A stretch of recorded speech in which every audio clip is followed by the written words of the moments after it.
And if I can talk for another minute, we'll be all right. But could I welcome the viewers online, welcome the public, and our special guests today that are on our order paper a little bit later, but our wonderful Te Wharetanga Museum Centennial Trust. Trustees have come out in force to support Stuart, and also our staff. So welcome. And that's a lovely start to a very special day today. And could I ask Councillor Bentley, please, if you could open the meeting, please. Almighty God, who alone is the leader of all mankind and the fountain of knowledge, send thy blessing upon us, your servants, this day, as we strive to do all things good for the betterment of the people of the Rotorua district. May we be tolerant in ourselves at all time. Through Jesus Christ our Lord. Amen.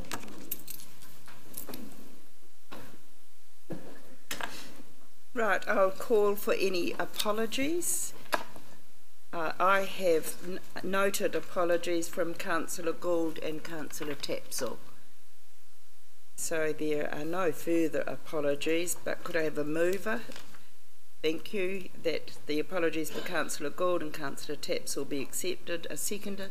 Thank you, Councillor Donaldson. All those in favour, please say aye. Carried. Are there any declarations of interest? Rob? Councillor Gould. Kent, I mean. Thank you, Your Worship. I declare an interest in the speed limit bylaw review recommendation 2 on page 32. Thank you. And I should declare also an interest. I'm a trustee of the Rotorua Museum Centennial Trust. So, thank you. Are there any further declarations of interest? There appear to be none. We move on now to urgent items not on the agenda. Are there any urgent items? There appear to be none. So we move on to the presentation. And Lyle, I'm not sure if you're bringing your trustees or... Sure. And welcome, and we look forward to your presentation. And it's wonderful to have your trustees here to know that their support has gone on since the beginning of 2000.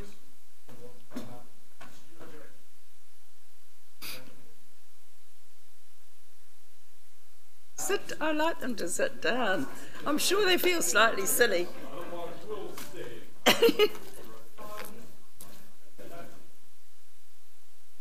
Thanks, Raj.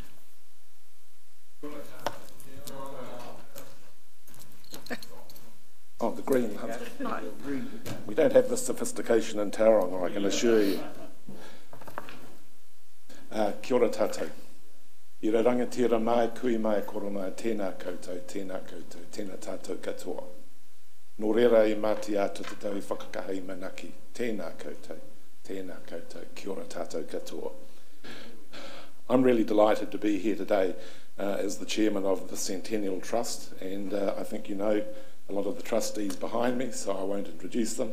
Our patron is still Dame Kath Tizard, and we have an apology today from Joe Remains and also the Right Honourable Paul East. As you all know, back in 2006, we established the Rotorua Museum Centennial Trust, and its key aim and objective was the completion of that grand old building. As you know, we raised in excess of $22 million for that project, and we never ever envisaged that we would be in restoration mode. Whenever we were asked publicly what were we doing, it was all about completion of the project. So I can tell you today with great pride that as we go into the next phase, all the trustees have agreed to stay on board, and we're going to invite another few key individuals to join us with particular expertise. So council can be assured, and the city fathers, that we are totally committed to getting that building up and operational sooner rather than later.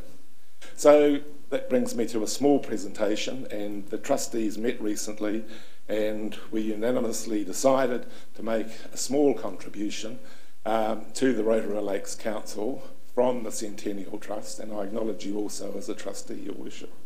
And that presentation that we're giving you today is a cheque for $200,000 to commence the start of the seismic studies required, dare I say, get that grand lady back up on her feet.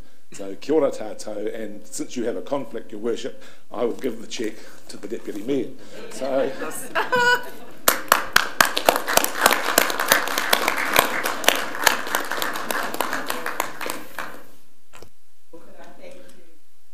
Lyle and fellow trustees and the staff who will be delighted to hear this, and thank you also for offering to stay on to lead the next stage of the development, and the trustees. When you have people of your calibre that get behind a restoration project like this, if we sign it off today in our long-term plan, there is great comfort and a great level of comfort when we go to other funders as well, because it's a substantial task ahead. But thank you so much for your contribution over the many years, all of you, to making this place the wonderful place it is today. And it is the one aspect of the long-term plan that we were just joyous about. It was quite emphatic that that building needed to be restored. So thank you for that great kickstart, and we're all very delighted today, all of the councillors, and it's lovely that you came and did this formally, Lyle, because these are sometimes the unseen champions in our community that help keeping the place well oiled. So thank you, and it's very special that you're all here today. Please pass my thanks on to the other trustees, and we look forward to getting going.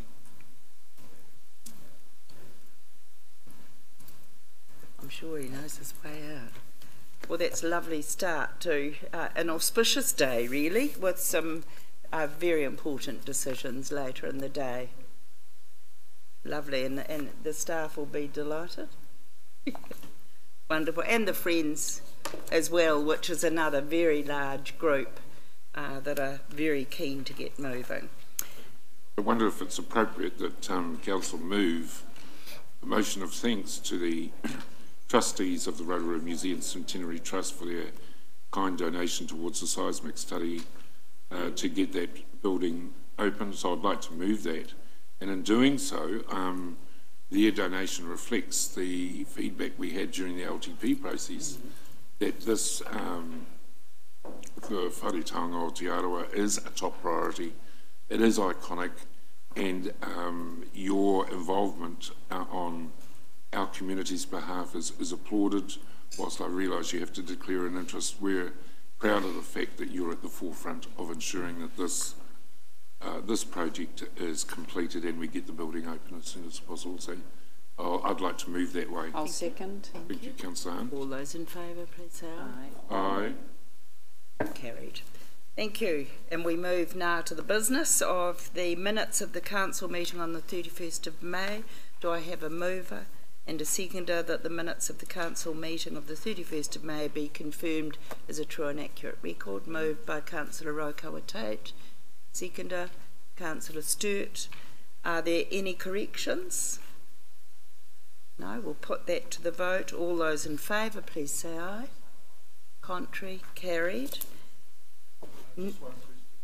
Yeah, the flood relief fund, I just wondered how that was going in terms of applications and allocations to those people of greatest need that the fund was set up to assist. I just wondered how that was progressing.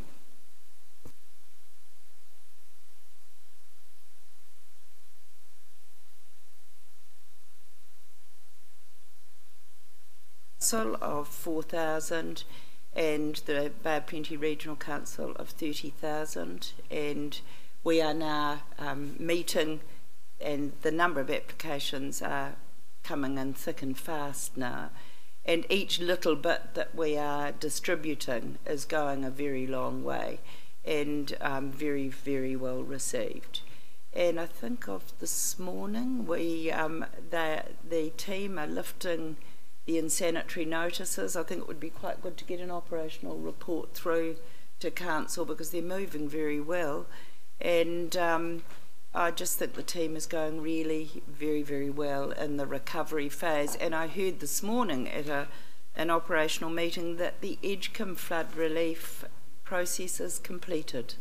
So we wish Whakatane well, and we've learned a lot of lessons from Whakatane.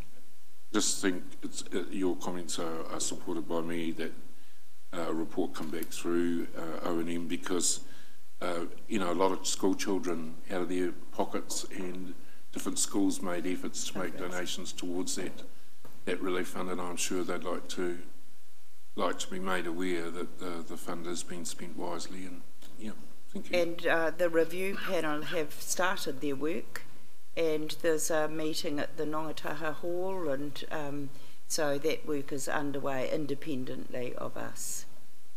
Thank you. Item 7, the Sister Cities Conference on page 26 of your minutes. Do I have a mover and a seconder to receive? Thank you. And seconded Councillor Kent. As Councillor Gould is not here, we really can't ask questions. We have to take the report as noted. Yes.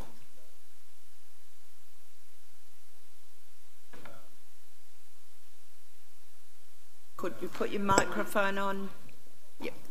Very good report given by Councillor Gould, but I'd just like to add and just take the opportunity. I arrived back over the weekend, back from our sister city of Wuzhong district of Suzhou, and our economic city Nanjing, and Shui, our friendship city that I attended in the last couple of weeks with the Rotorua basketball final. And I just want to say we were hosted by the Deputy Mayor in our sister city, and they send their best wishes back to us and remembered our visit from there last year. And I just want to add that our Rotorua basketball boys team, secondary school, reached the final, played in the final, but got beaten by our economic city, Nanjing, who only have 75 million people to choose from. But I just wanted to say they are very pleased about us keeping the links relationship up. And just add also, it was at no cost to this council for me being over there with, I went with the basketball group. But we took the opportunity. Well, thank you. Opportune, and also with our welcome to the Tall Blacks yesterday, several of the school students came to the pōwhiri at the Energy Events Centre, and many of them had gone over on that basketball exchange, and so that's a sister city relationship, and they're very excited about the game tonight. Thank you for that report. There are no further comments. Yes. Thank you, and I do thank Councillor Gould, first of all, for attending, and also for the rather comprehensive feedback that he gave, which we do come to expect from Councillor Gould. but it's obvious that you know, we live in a global village, and I do see that councils, the various councils from around New Zealand, the relationships are on different levels. So that's good. It's not just what we might think from our perspective a sister city relationship would look like. In every city, their focus is on something different. Sometimes it's education, sometimes it's sport, economic, and that. And so I think that's the value. And like everything, relationships develop over a period of time and will evolve. And I'm very supportive of our sister city relationships that we have developed. And I think now they're just starting to come to the fore. But it was interesting to get the perspectives from the other councillors, actually as documented here by Councillor Gould. That was very informative. Thank you. Yes. Councillor Donaldson. Yeah, it might also be timely, Your Worship, to mention that Beppu Mayor is here next week, and they're another very active sister city. It's a great relationship. Yes, they're coming in preparation for the Rugby World Cup, where they host the semi-final in Beppu next year, and I must remind all councillors it's a week before the elections, but they're very keen to further the relationship with Rotorua, and they've had substantial input from our sports and rec team about preparation of pitches and how you host an event of this size that they're about to face. So we look forward to that. Right. I'll put the motion to the vote that we receive the report. All those in favour, please say aye. Contrary, carried. Now we move to reports from other committees. I need a mover and a seconder to receive the reports. That you move. Seconded. Councillor Donaldson, and we'll put each report individually, each recommendation. We'll put that to the vote that we receive. All those in favour, please say aye. Contrary, carried. And now I need a mover and a seconder for the following recommendations from Operations and Monitoring. Recommendation 1, if we could put that up so we all know what we're moving here. The Homelessness Winter Action Plan. You've moved, Councillor Gould, seconded. Stuart, goodness, you look nothing like. Seconded, Councillor Hunt. Right, all those in favour, please say aye. Contrary, carried. Is there any discussion? We've got Gina here, and if there is discussion or any queries, you can ask Gina. Otherwise, we'll receive an update through our usual committee meetings. All right, I'm going to put the motion. All those in favour, please say aye. Contrary, carried. Next is a mover and a seconder for the Alexander Road Reserve recommendation, change of reserve classification. Do I have a mover? Councillor Kent, seconded Councillor Bentley. All those in favour, please say aye. Contrary, carried. Probably should have asked any questions or clarification. Move next to the speed limit bylaw, recommendation 2, that we receive the recommendations on page 32 and 33 in your agenda. Do I have a mover to receive? Councillor Rotorua, seconded Councillor Hunt. All those in favour, please say. You have an amendment, Councillor Gould? My golly. Councillor Sturt. Madam Chair, during the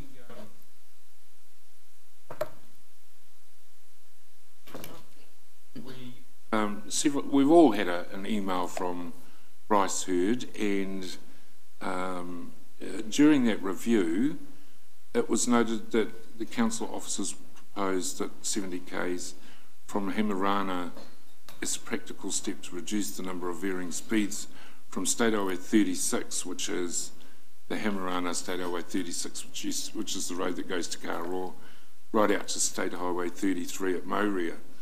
During that hearing phase, NZTA advised of the removal of the 70k as an option for the local speeds, and therefore could not support the original consulted proposal of 70k's for the whole of Hemarana Road.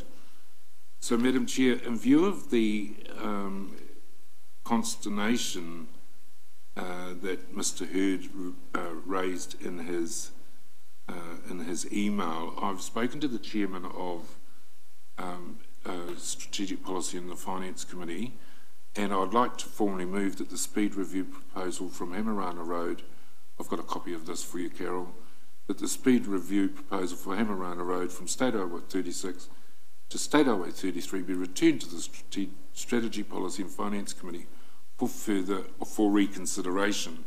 As you can see, you've got a mishmash of speed limits from 60 through to 80, and it's awfully confusing. And as Mr. Hurd